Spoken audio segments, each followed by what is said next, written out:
Support position 1 still going strong? Yep. Yeah. One more coming through. Yes.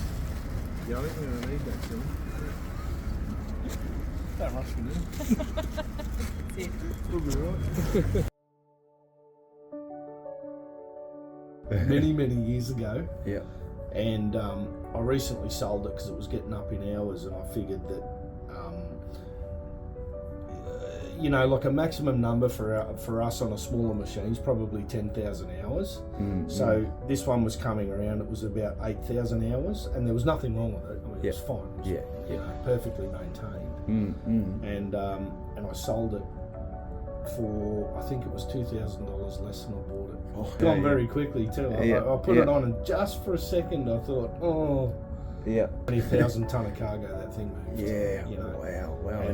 And the guy jumped at it, and actually in hindsight I probably should have sold it for more. Like I said, the biggest thing for us is the reliability of the machines. They can't stop. So, and on the odd occasion where you know, things are going wrong, or something's going wrong, you know, we can call up, and the guys are always quick to come out and tidy up.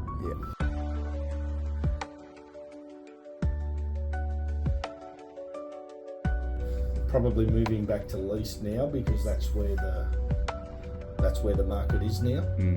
Cost is too high for machines. The lease costs are very competitive. And so yeah, we're heading back that way now, aren't we? Yeah, absolutely. But with our own gear, our own equipment, absolutely imperative. Once a week, thorough reports done by our staff, and it gets sent to Komatsu with anything that's noted. You know what I mean? Whether we've got a busted light, or you know, where we've got the 5-ton container entry too. That's a brilliant machine.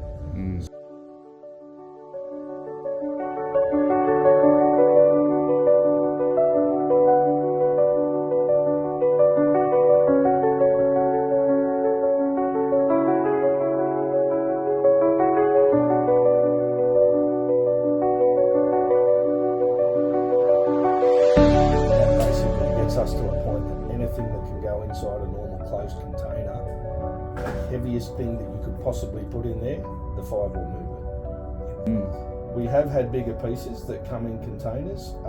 We'll jack them up, and we put load skates in at the back, and we can wheel large pieces in and out of containers. We've got rubber grips that we put on the tines and things like that. We can, like, there's a lot of, but like I say, largely they just don't stop. Well, nothing more than that leased machine that we took early in the piece that went for a month, and then we had issues with the lift chains. In 1 month. Yeah, and I mean, whereas here we've had machines go for years and years. I mean, even my lease gear, I don't even know how old my oldest purchase machine is, but a lot of these are over 10 years old. Correct. And there's not a sign of them slowing down.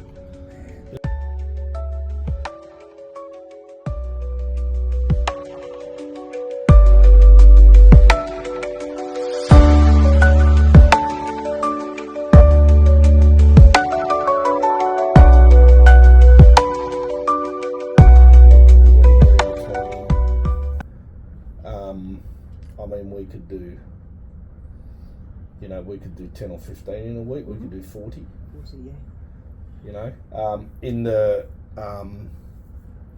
you know, when we were on and we were staffed up and we were doing all those big projects, we could do 50 or 60 in a week. It wouldn't bother us. That's a lot of containers. It is. And what's important here, like absolutely paramount, is that when the car goes on at such a high rate, right, we've got to have our arrangements in place. We've got to have containers down, ready to go, because this fills up so quickly. There's nowhere to put the cargo, so you've got to be loading as it comes in. Right? Wow. You want to see what happens when one forklift stops? I could imagine. Yeah. That's why it can't happen. And I guess that's why I've noticed, you know, you always make sure that you keep up with maintenance. Yes. It's the Komatsu forklift. I know you would ring me and you go, this gear is so good. Oh yeah, Yeah. yeah. What we just touched on before was the controls, the control systems. Yeah, yeah. You can be really fine with controls, especially like when you're trying to prop something up before you get it.